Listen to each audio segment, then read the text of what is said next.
Genesis chapter 42. And when Jacob saw that there was grain in Mitzrayim, Jacob said to his sons, "Why do you look at each other?" And he said, "See, I have heard that there is grain in Mitzrayim. Go down to that place and buy for us there, and let us live and not die." And Joseph's 10 brothers went down to buy grain in Mitzrayim, but Jacob did not send Joseph's brother Benjamin with his brothers, for he said, lest some harm come to him. And the sons of Israel went to buy grain among those who journeyed, for the scarcity of the food was in the land of Canaan. And Joseph was the governor of the land. He was the one who sold to all the people of the land. And Joseph's brothers came and bowed down before him with their faces to the earth. And Joseph saw his brothers and recognized them. But he acted as a stranger to them, and spoke to them harshly, and said to them, "Where do you come from?" And they said, "From the land of Canaan, to buy food." And Joseph recognized his brothers, but they did not recognize him. And Joseph remembered the dreams which he had dreamed about them, and said to them, "You are spies. You have come to see the nakedness of the land." And they said to him, "No, my master, but your servants have come to buy food. We are all one man's sons. We are trustworthy. Your servants are not spies." But he said to them, "No, but you have come to see the nakedness of the land." And they said, "Your servants are 12 brothers, the son of one man in the land of Canaan. And see, the youngest is with our father today, and one is no more." And Joseph said, "It is as I have spoken, saying, You are spies. By this you shall be proven. By the life of Pharaoh, you do not leave this place unless your youngest brother comes here. Send one of you, and let him bring your brother while you are kept in prison. So let your words be proven to see whether there is any truth in you, or else, by the life of Pharaoh, you are spies." And he put them all together in prison for 3 days.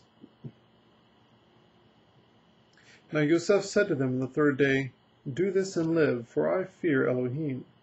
If you are trustworthy, let one of your brothers be confined to your prison house. And you, go, bring grain for the scarcity of food to your houses. And bring your youngest brother to me, and let your words be confirmed. And you do not die." And they did so. And they said to each other, "Truly, we are guilty concerning our brother, for we saw the distress of his life when he pleaded with us, yet we did not listen. That is why this distress has come upon us."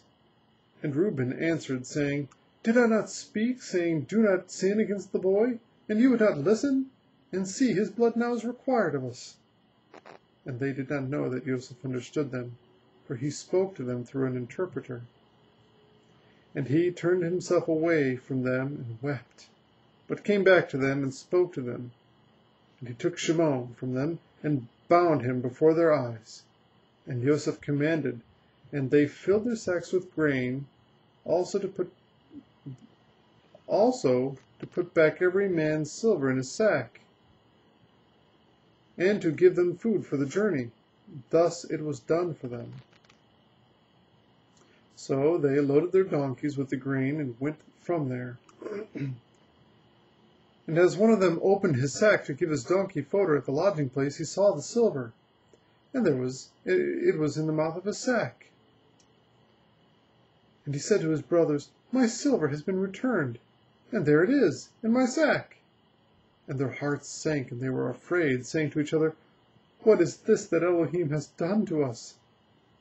So they came to Jacob their father in the land of Canaan, and reported to him all that befell them, saying, "The master of the land, spoke to us harshly, and took us for spies of the land. But we said to him, We are trustworthy, we are not spies. We are 12 brothers, sons of our father. One is no more. And the youngest is today with our father in the land of Canaan."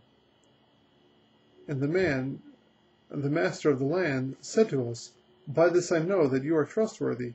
Leave one of your brothers here with me, and take food for the scarcity of food of your households, and go.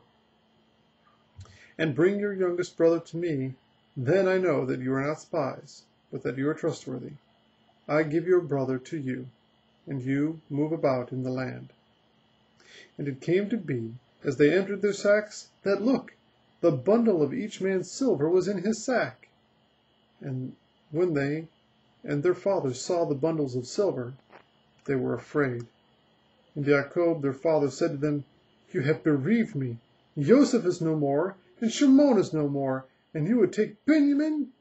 All this is against me." So Reuben spoke to his father, saying, "Take the lives of my 2 sons, if I do not bring him back to you. Put him into my hands, and I myself bring him back to you." But he said, "My son is not going down with you, for his brother is dead, and he is left alone. If any harm should come to him along the way in which you go, then you would bring down my gray hair with sorrow to the grave."